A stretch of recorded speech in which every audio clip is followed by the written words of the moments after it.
The discovery of the relic, a forgotten station. In the vast emptiness of space, where stars twinkled like distant diamonds scattered across black velvet, there lay an ancient relic known as Tracer Drift. Once a bustling interstellar refueling station, it now floated silently in the abyss, its metallic skeleton marred by age and neglect. Pockmarked and weathered, it drifted just outside established trade lanes, a lonely ghost from a bygone era. No ship dared approach this forsaken outpost anymore. It had been abandoned for nearly a century. Any vessel that passed too close merely dismissed it as a derelict husk, a remnant of an age when space travel was still in its infancy. Yet today, amidst this desolation, a lone starship named the Razor's Edge broke through the silence. Meet Jared Stanton. Inside the Razor's Edge, clattering footsteps echoed through dimly lit corridors as Jared Stanton prepared for his expedition. An engineer by trade, but an adventurer at heart, Jared had always been drawn to forgotten places like Tracer Drift. He was not just any engineer. He was an archaeologist of machinery, dedicated to breathing life back into relics that others had long abandoned. Jared's love for old technology stemmed from childhood stories told by his grandfather, tales of early space travelers who relied on rudimentary machines for survival. For Jared, these stories were more than mere nostalgia. They were an inspiration that fueled his desire to restore what had been lost. The allure of the vending machine. Today's mission was singular. He aimed to revive an old vending machine rumored to be hidden within Tracer Drift's labyrinthine halls. This wasn't just any vending machine. It was said to be a bizarre relic from simpler times when weary travelers could grab a snack or drink before continuing their journeys through the stars. As the Razor's Edge docked at Tracer Drift, Jared felt a rush of excitement mixed with trepidation. He had seen pictures of this vending machine in old data archives, its massive frame looming over those who dared approach it, covered in dust and scratches, but still holding on to its essence. It represented hope amid decay, and he was determined to bring it back to life. Into the abyss. Stepping onto the station's cold metal flooring, Jared was greeted by the smell of rust and stale air that filled his nostrils. The flickering lights overhead cast eerie shadows across empty corridors that had not seen life in decades. Each step echoed in the silence as he made his way toward the main bay where the vending machine awaited him. As he walked deeper into the station's heart, memories flooded back, his grandfather's tales of survival against all odds, and how machines like this had once been lifelines for stranded travelers light years away from home. With each corridor he traversed, he could almost hear those stories whispering through time. Reaching his destination. Finally, after what felt like an eternity navigating through forgotten halls, he arrived at the main bay. There it stood, the vending machine, illuminated by a solitary flickering light that danced around its dusty exterior. It towered above him like a monument frozen in time. Jared approached cautiously, running his gloved hand over its cold metal surface. He could see rows of empty coils behind thick layers of transparent glass, each compartment once filled with snacks and drinks that had long since perished. A smirk crept across his face as he thought about how many lives this machine had touched before it fell silent. Tools of restoration. Jared knelt before the machine and opened a side panel to reveal a tangled mess of wires and gears inside. Years of neglect had taken their toll, but he was undeterred. He had come prepared with tools and spare parts, along with his trusty rolls of duct tape, a material that had earned him both respect and ridicule in engineering circles. Everything can be fixed with duct tape, he murmured to himself as he began assessing the damage. To him, this wasn't just about fixing a machine. It was about reviving history itself. A symbolic restoration. As he worked diligently on rewiring circuits and replacing gears, thoughts raced through his mind about what this restoration symbolized, not just for him, but for anyone who believed in second chances. If he could breathe life back into this vending machine, perhaps it would serve as proof that nothing is truly beyond repair. Hours passed as Jared immersed himself in his task. The rhythmic hum of machinery filled his ears like music as he cleaned dust from inner mechanisms and tightened bolts with precision. Finally standing up to wipe sweat from his brow, he stepped back to admire his handiwork. The outer casing still bore scars from years gone by.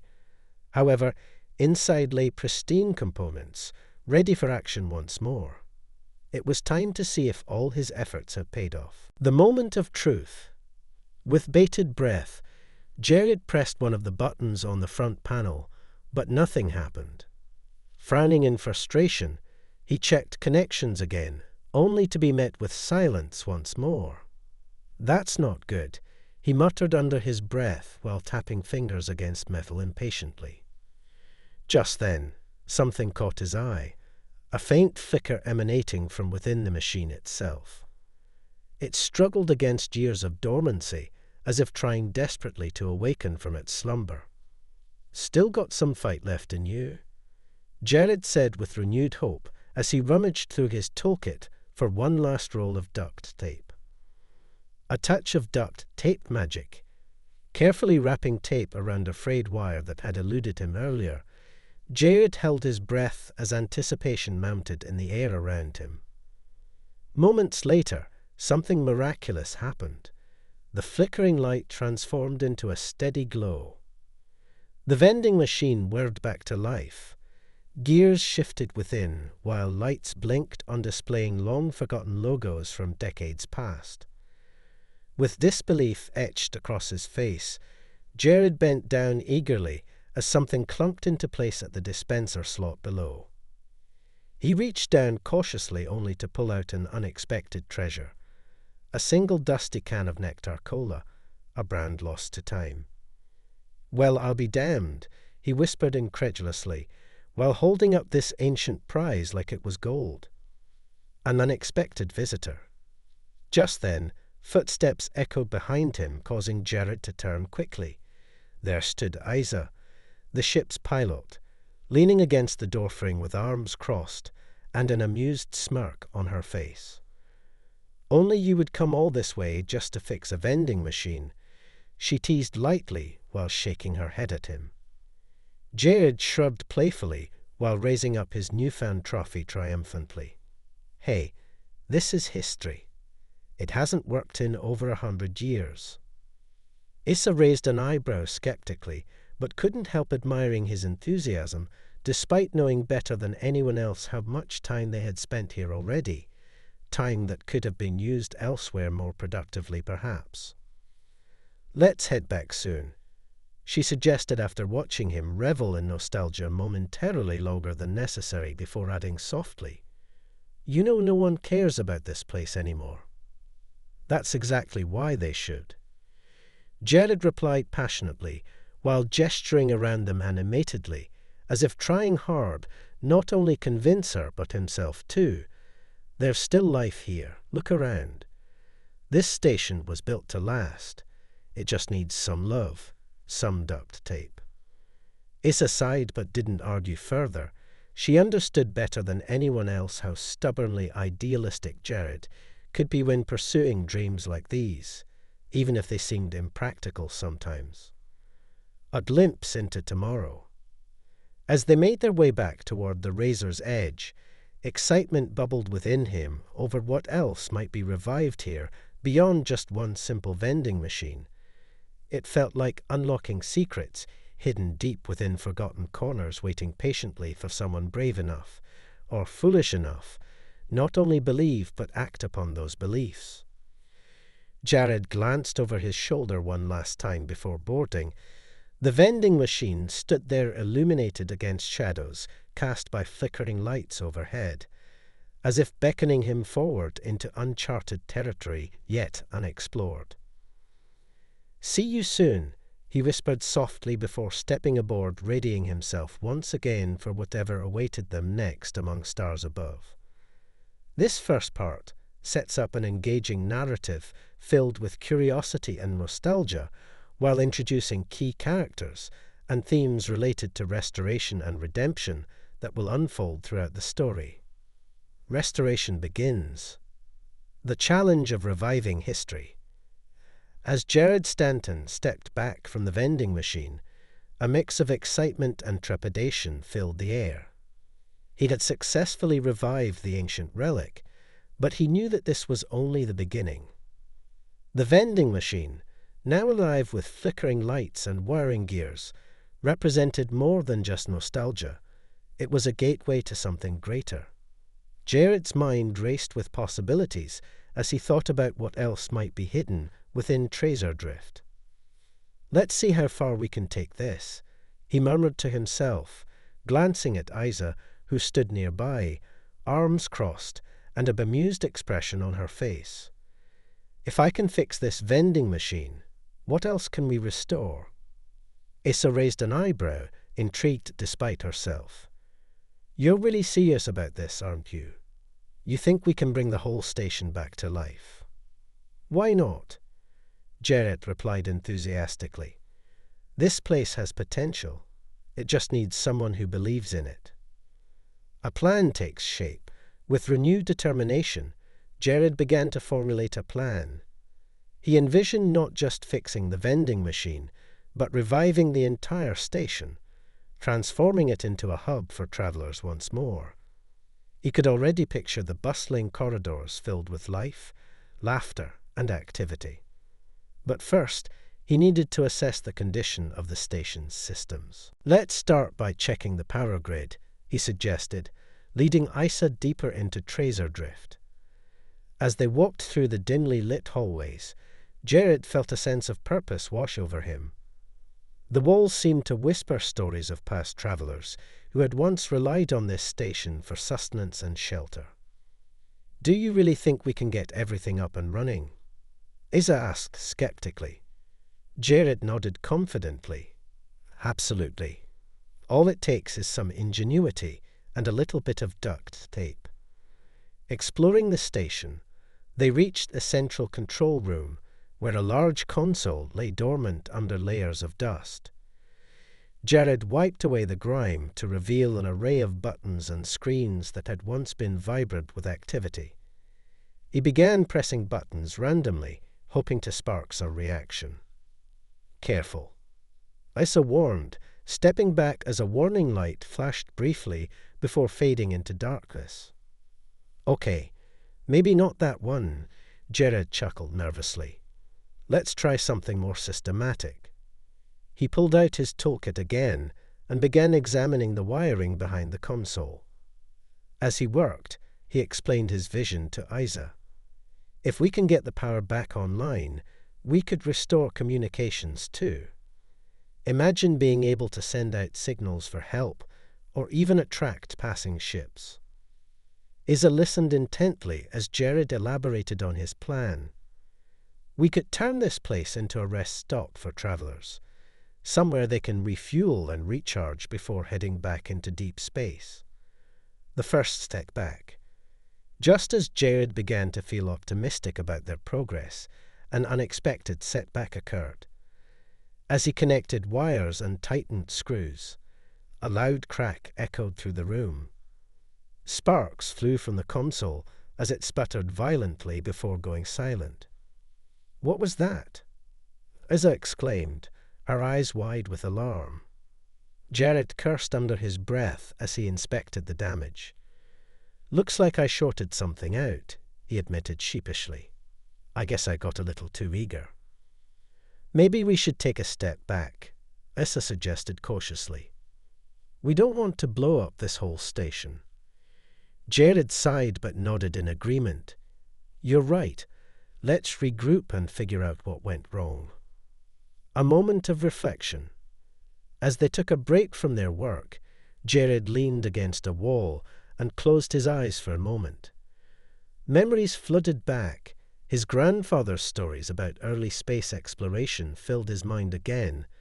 Tales of brave astronauts who faced insurmountable odds, yet persevered against all challenges.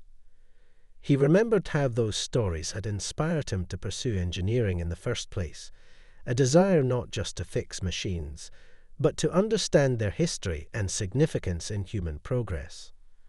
"Hey," Issa said softly, breaking him from his reverie. "You okay?" Jared opened his eyes and smiled faintly. "Yeah, just thinking about how much history is tied up in places like this." Issa nodded in understanding. It's easy to forget that these machines were once lifelines for people out here. Back to work. With renewed focus, they returned to their task at hand. Jared carefully examined each wire and connection again, while explaining his thoughts aloud. Every piece of technology tells a story. Every bolt holds memories of those who relied on it. Isa listened intently as he spoke. There was something captivating about his passion for restoration that drew her in deeper than she expected. "Let's take our time this time," she suggested gently. "We don't want another explosion on our hands." Jared chuckled at her remark, but appreciated her cautionary approach. He needed someone like Isa by his side to keep him grounded while chasing dreams that sometimes felt unattainable. The breakthrough. After several hours of careful work, testing circuits and replacing damaged components, they finally managed to restore power to part of Tracer Drift. The lights flickered back on throughout certain sections of the station, illuminating dusty corners that had lain in darkness for years. "Look at that!" Jared exclaimed excitedly as screens lit up around them displaying system diagnostics that hadn't been seen in decades. Isa grinned widely. There was something undeniably thrilling about witnessing life return to this forgotten relic together. It felt like they were unearthing buried treasure. "Now let's see if we can get communications up," Jared said eagerly as they moved toward another console nearby. A new connection. As they worked on restoring communication systems next, Jared couldn't shake off an overwhelming sense of possibility brewing within him. The idea that perhaps they could turn Tracer Drift into more than just a relic. It could become an essential waypoint for future travelers navigating through vast expanses of space. What if we could create something special here? He mused aloud while adjusting wires carefully again. Isa nodded thoughtfully as she considered his words. Something like a community hub. A place where people can come together. Exactly. Jared replied enthusiastically. Imagine travelers sharing stories over meals or helping each other fix their ships, like an intergalactic family. The vision takes shape. With each passing moment spent restoring systems together, their excitement grew stronger. It became clear that they were not merely fixing old machines. They were creating new opportunities for connection among beings from all walks of life across galaxies. As they finished setting up basic communication channels between Tracer Drift and nearby star systems, Jared felt invigorated by what lay ahead. The prospect of welcoming travelers into their newly revitalized haven filled him with hope. "Let's send out our first message," he declared triumphantly after finalizing connections successfully. Isa grinned widely as she assisted him in crafting an announcement. "Welcome, weary travelers. Tracer Drift is open for business once again." A glimpse of hope, with their message sent into space, a beacon calling out for anyone who might hear. It felt like they had ignited a spark within Tracer Drift itself, a flicker of hope amidst desolation that had lingered far too long. As they stepped outside onto one of the observation decks, overlooking endless stars twinkling above them, Jared couldn't help but smile at how far they had come since arriving here just days ago. "This is only the beginning," he said quietly, while gazing at distant constellations shimmering brightly against dark canvas overhead. Isa nodded knowingly beside him. She understood now why restoring places like this mattered so much. It wasn't merely about fixing machines. It was about reviving connections between beings across time and space. "We'll make it happen," she promised confidently as they stood together watching cosmic wonders unfold before them.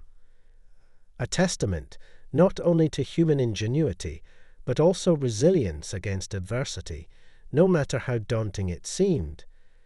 This second part continues the narrative by exploring Jared's determination and creativity as he works alongside Isa to restore Tracer Drift, while highlighting themes of connection and hope within forgotten places in space. Unexpected complications. A new dawn for Tracer Drift.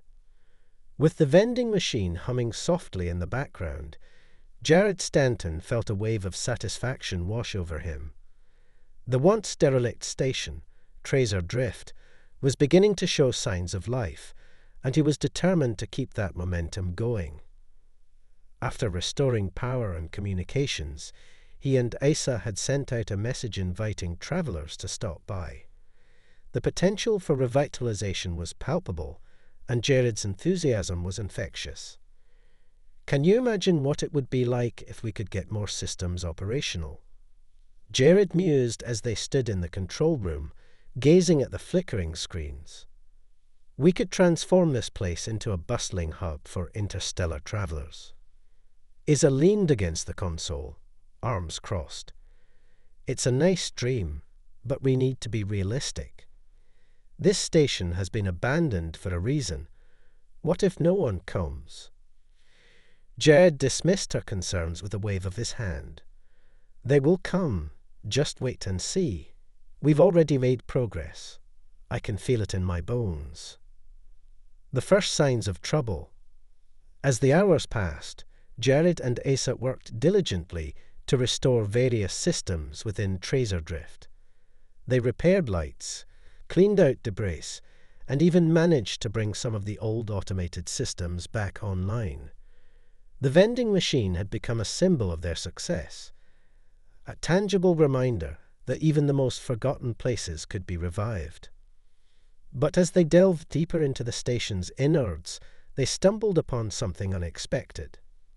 While checking the primary power grid, Jared noticed an unfamiliar panel hidden behind a wall of wires.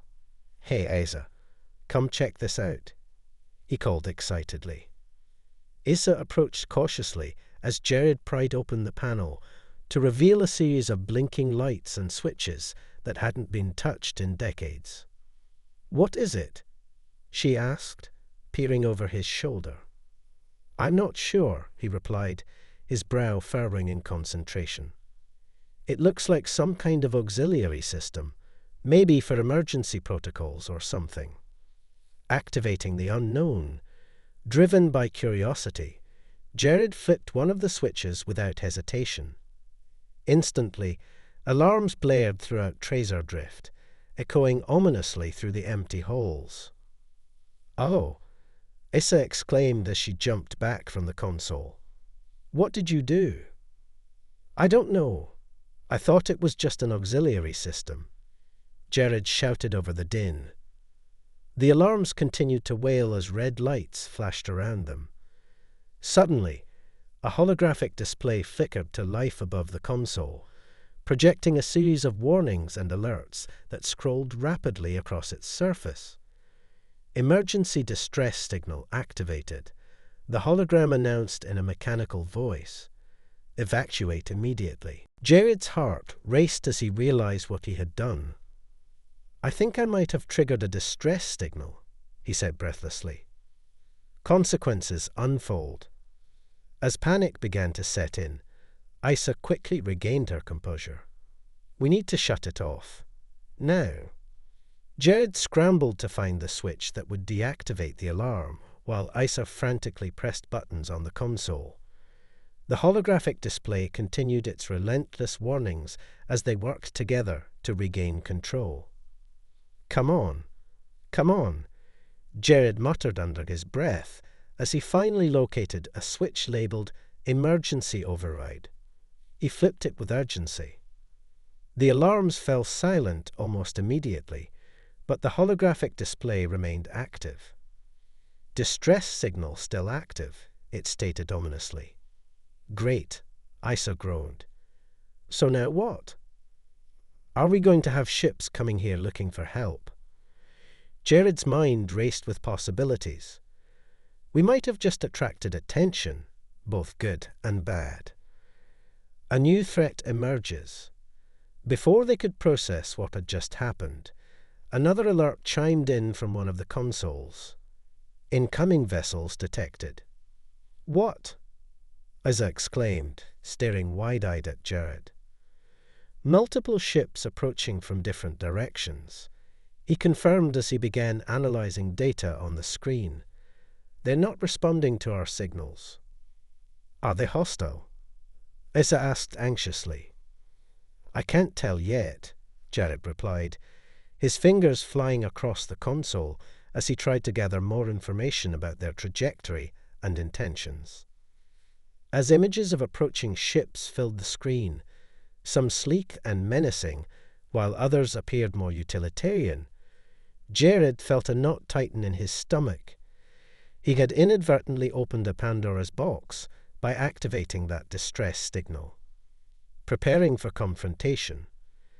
"We need to prepare ourselves," Isa said decisively as she started gathering tools and supplies from their ship nearby. "If they're hostile, we need to defend ourselves." Jared nodded grimly but felt conflicted. This wasn't what he had envisioned when he set out to restore Tracer Drift. He wanted it to be a sanctuary for travelers. Now it seemed like they were preparing for battle instead. "What if they're just passing through?" he suggested hopefully. Isa shot him a skeptical look. "You really think anyone would just pass by without investigating an activated distress signal? We need to be ready for anything." Together they moved quickly through Tracer Drift, gathering whatever makeshift defenses they could find, tools that could serve as weapons or barricades if necessary, while keeping an eye on incoming ships displayed on their screens. A moment of doubt. As they worked side by side preparing for potential confrontation, Jared couldn't shake off feelings of doubt creeping into his mind. Had he made a mistake? Was this all worth it? "What if we can't handle whatever comes our way?" he asked hesitantly after several moments spent in silence between them. Isa paused briefly before responding. "We'll figure it out together. We always do." Her voice was steady but reassuring. There was strength in her words that reminded him why they were here in the first place, to breathe life back into this forgotten station. Just then, a loud thud echoed throughout Tracer Drift, causing both of them to freeze momentarily before exchanging worried glances. Footsteps approached from outside their ship. Facing reality, Jared's heart raced as he realized that their time for preparation was running out. Whoever was coming wouldn't wait patiently while they scrambled for solutions. "Get ready," Isa whispered urgently as she positioned herself near an exit, while Jared took up position behind another console, his mind racing with thoughts about what lay ahead. The door slid open with a hiss, revealing figures silhouetted against dim light spilling through from outside. Shadows shifted ominously as voices echoed through corridors, creating an atmosphere thick with tension. "Who's there?" One voice called out, sharply demanding answers, while stepping forward into view revealing armored figures adorned with insignias Jared didn't recognize. In that moment, everything changed. Their dreams of revival suddenly collided head-on with harsh realities waiting beyond those walls. This third part introduces unexpected complications as Jared and Isa face new challenges after inadvertently activating a distress signal. The tension builds as they prepare for potential confrontation while grappling with doubts about their mission's purpose and viability.